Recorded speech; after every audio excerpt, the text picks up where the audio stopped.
Hey everyone, welcome back to the channel. If you've ever spent hours carefully crafting a Figma prototype, especially with intricate effects like parallax, only to struggle when trying to copy it over without losing any of your precious interactions, you're in the right place.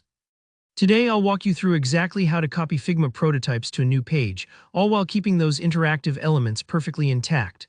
By the end of this tutorial, you'll have the confidence to duplicate any prototype, no matter how complex, and keep your workflow super smooth. Alright, let's jump right in. On my screen, you'll notice we've got a lovely parallax effect set up, lots of layers and motion, so it's really important we keep all those details safe. Now, the first thing we need to do is create another page in our Figma file. Think of pages in Figma like chapters in a book. You might want different versions of your work or separate sections, but you still want everything easily accessible in one file. To make a new page, just head over to the left sidebar, look for the word Pages, and click the little plus button.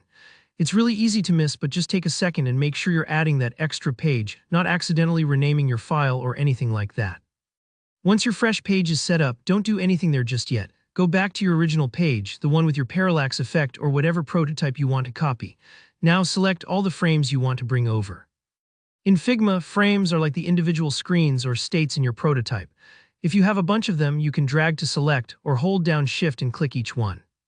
The key idea here is to grab everything involved in your interactions, not just the screens, but any overlays, pop-ups, or extra assets connected to your prototype flow. Missing one piece can make things glitchy later on, so take a careful look.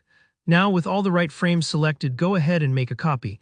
You can simply use Command or Control-C, just like any standard copy action. Don't worry, this won't affect your existing prototype at all. Think of it as working with a photocopy rather than the original print. Next, we want to select all the copies we've just made. If you've pasted them right there on the same page, they'll usually be clustered together, sometimes overlapping the originals. That's totally normal, just shift-click to highlight all the copied frames. Here, where some folks get tripped up. You might be tempted to just drag everything to the new page, but interactions can easily break that way. Instead, with your duplicated frames selected, right-click and choose Move to Page from the context menu.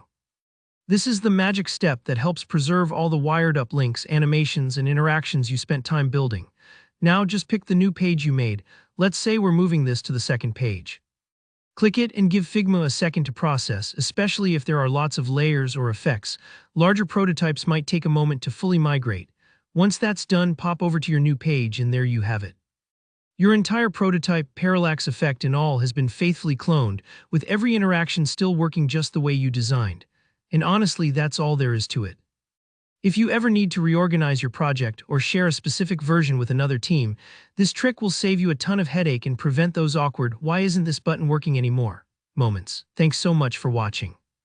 If this tutorial helped you out, please hit that like button and leave a comment below if you have any questions, whether it's a tricky Figma problem or another design tool you want me to cover next.